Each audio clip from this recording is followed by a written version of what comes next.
Hello, what's up YouTube? It's Filthy Casual here, and I'm here with my friend Mandy to discuss the episode number 61 of Yu-Gi-Oh! Arc 5, and this time the episode is titled The Man Who Threw Away His Draws.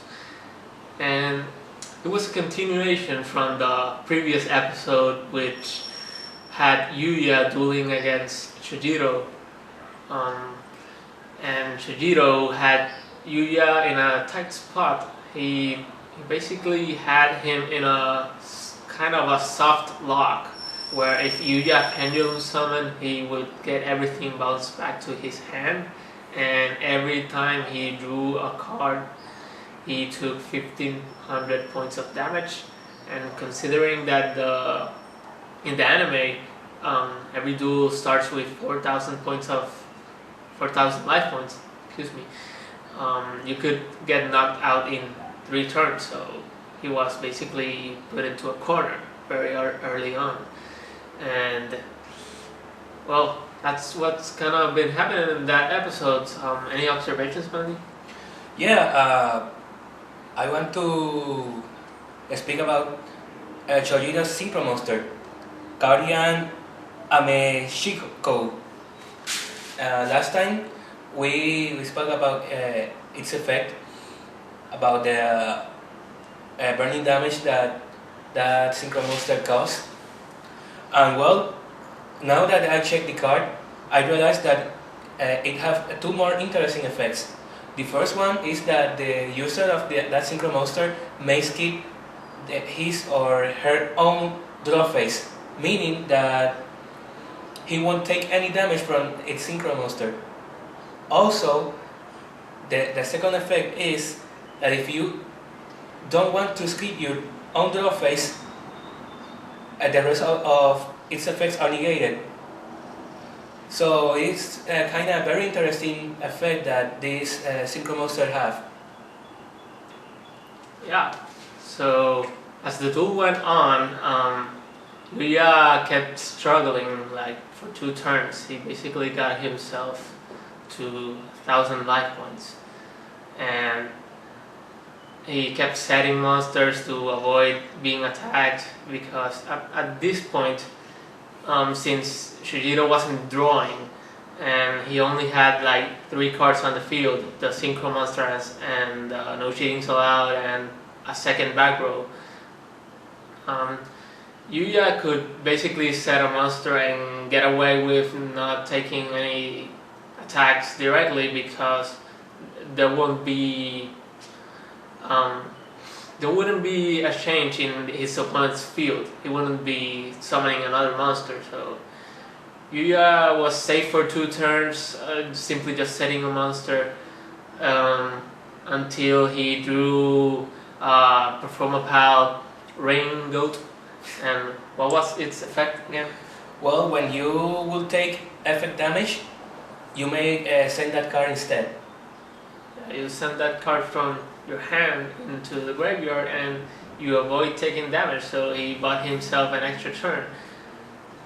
And what we didn't saw coming was that the little insect Performapal thing returned from the graveyard when you discarded a card from your hand or something like that. Yep. The Seesaw Hopper, Performapal Seesaw Hopper, he created an infinite loop where he discarded a Raincoat for not taking effect damage. Then he special summoned Seesaw Hopper, and when it is sent to the graveyard, he may take the Performapal from his graveyard and return it to the hand. Then in the next turn, it will repeat the same process in order to not take effect damage. Yeah, but I don't know if you have the exact effect at hand, but Seesaw Hopper had to remain there until the end phase, because it was during the end phase if you could do that, I think. I'm not sure. Yeah, but let me check that for you.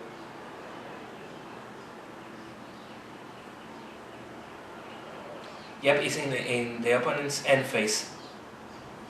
in the opponent's end phase. You send this card you control to the graveyard, then target one level 3 or lower performable monster from your graveyard and add it to the hand. Okay. And when it got special summoned, it also couldn't be destroyed by battle once per turn, right? Right. So that made it harder for Yugioh, only having one monster, to take his infinite loop out. Realizing that, what did he do? I mean, he had to do something, or else he... Well, he had no other option than to draw a card to see what he could do about it. Yeah, and what was the card he drew? He drew a spell card.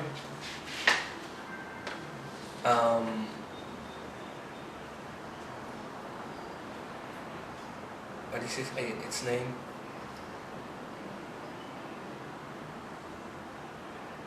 Well, it had kind of like a weird name. Yeah, but it's a very interesting one. He may when he activates this spell card, he may draw 3 cards. If he draw a Guardian monster, he may special all Guardian monster that he draw with the effect of this card. The rest of the cards are sent to the graveyard, and he will take 1000 damage for each one. Yeah, so it was a high risk, high reward kind of card.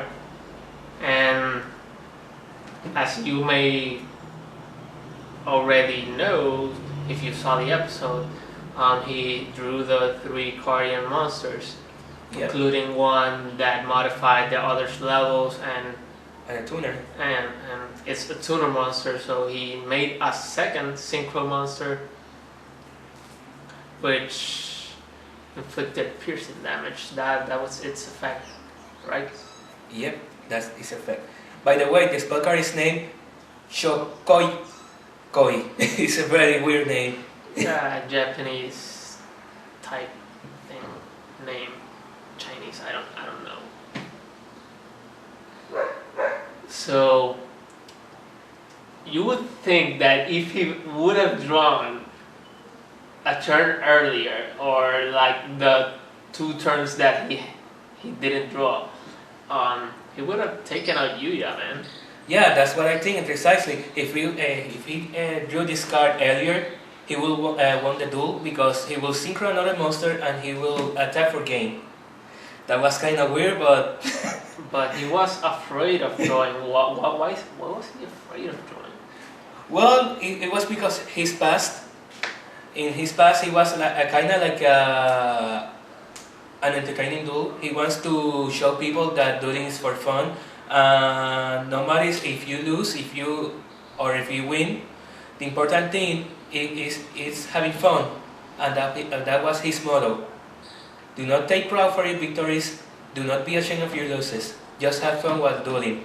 Well, he wanted to spread this message until one time he challenged the top duelist, and he lost.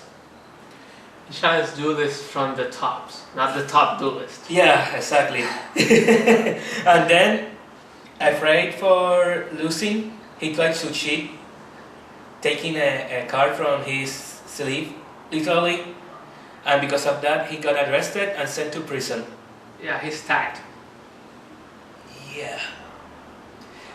He's been 10 years in prison for cheating in a card game. Wow, you would think this guy was pedophile or something.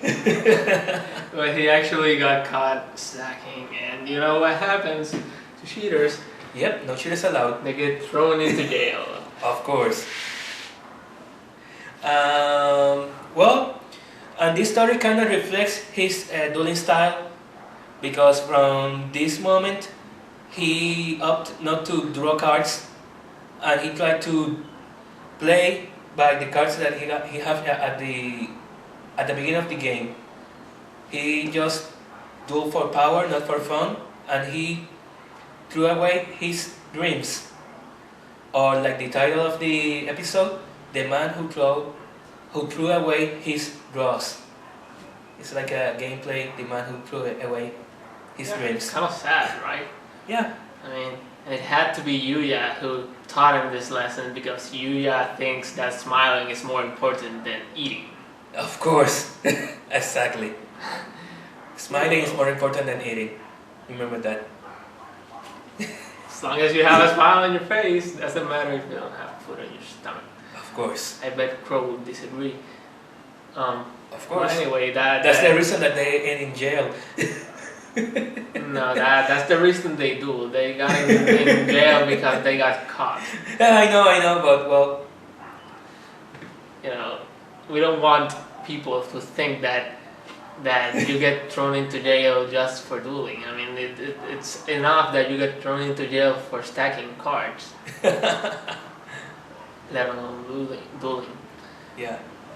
So it appears that on the next episode there will be some kind of tournament. I forgot what the episode's name was, but it has to do something with a tournament. Kind of looking for that information, but you probably already know if you have seen the episodes. The next one, Great Entertainment Duel Tournament. That's the title of the next episode. Yes, it had to do something with a tournament, and as there's some bit of news about the following episodes, apparently that Friendship Cup will take place, and Yuya will be entering, and well, let's just say he's gonna have his first suit, for driving the motorcycle, and yeah, and he apparently will be dueling against the top duelist in the city, and you guys know who that is. Jack Atlas. Yep. So we'll finally get to see what Jack Atlas has going for him. I wonder what cards he's gonna use. If he's gonna use the cards that he used in 5D. I mean the cards that his counterpart Jack Atlas from 5D uses. Well, it could be the same Jack Atlas for all we know, but well, he thinks that it's kind of like an alternate dimension type of thing where that's the Jack Atlas from this dimension. That's what I think. I don't think that Jack Atlas from R5 is not the same Jack Atlas from 5D. And for that matter, neither is Crow and... Exactly. There are two different characters. They're like the Crow from an alternate dimension, another dimension. Oh, well, I guess that's something that we have to discuss in another episode, because we're kind of running out of time. But I guess we'll catch you later for another episode, so thanks for watching.